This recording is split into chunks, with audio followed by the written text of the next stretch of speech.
Locusts, locusts, locusts. This is what's happening right now, folks. Are you serious? A plague of locusts has invaded a town in California. California with locusts. And we're not talking about just a few here and a few there. Unbelievable. Thomas and Denise Grattan got this information to me. It is on ABC News. Let me just get to it right now. Get some coffee. Calm down. For now. It's only one of the plagues of Egypt. Brian and Deborah Campbell's backyard has been hit by a plague straight out of the Bible. I'm just reading right out. This is a news report. Notice they mentioned the Bible. ABC News. Yes. Oh, Brian, not yes to the locusts, yes to mentioning the Bible. Brian and Deborah Campbell, their backyard has been hit by a plague straight out of the Bible. Locusts. Thousands of them are eating through their commercial garden, destroying the crops, leaving the once thriving area nearly completely barren. What? Are you serious? We don't know what to do, Deborah Campbell told a local station, KCRA. We don't know how to stop it. We're just breeding them now. In other words, they're exponentially, they're expanding, it's growing. What is the crops? No, the locusts. The locusts. Now, there's been locusts before. As a matter of fact, last year, the nation of Ethiopia had a massive infestation of locusts. 7 different regions of that country, the crops were being consumed by locusts, which I believe is because of Daniel chapter 11. 41 through 45, when the Antichrist spirit moved into the Holy Land, and it said many nations were overthrown, including Egypt and Libya, and at the steps of Ethiopia. Ethiopia didn't have to fall as a government. It fell under locusts. Literally. It's in terrible shape, financially and economically and materially as it relates, and has been. But California?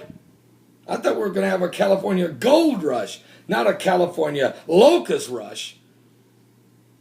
The locusts have infested the garden also of Brad Lucis. They have decimated his produce.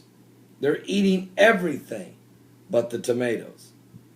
Lucis told KCRA that his chickens are having a field day feasting upon the locusts. However, there aren't nearly enough chickens to stop the thousands of locusts.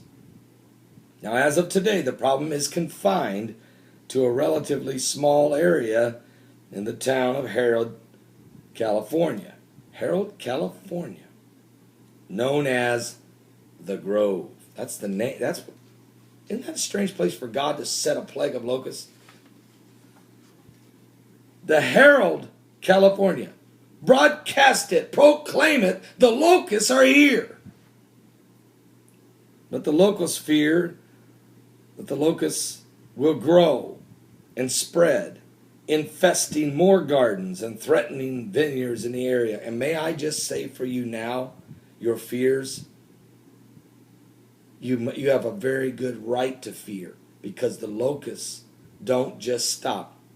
They expand exponentially, and they populate, and as they do, they eat more and more and more. In California, this is a plague. Now, I'd like to know if the EPA out there in California are going to deal with the locusts. Or are they going to wring their hands and say, but it's a natural thing, we need to leave them alone, we can't bring any pesticides in.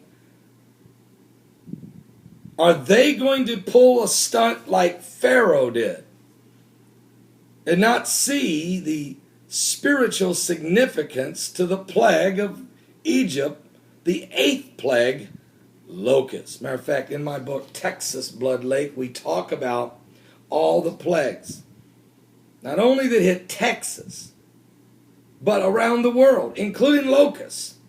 And it's also, we break it down for you, all 10 plagues in Egypt and how God used them, each plague significantly, to destroy an idol god of the Egyptians. So that when God was done with the 10 plagues, all 10 of the idol gods of Egypt lost all credibility because God used the plague directly to destroy people's faith in that God, including Pharaoh. Let me read to you from my book, Texas Blood Lake, from chapter 8. Because today we know in advance that it took 9 plagues before God delivered his final harshest plague, we sometimes skip over a few just to get to the end. But every plague, however, has its own message. The account of the 8th plague, locusts, is one of the longest in Exodus, and it reveals even more about the nature of God and the commitment of Moses and Aaron.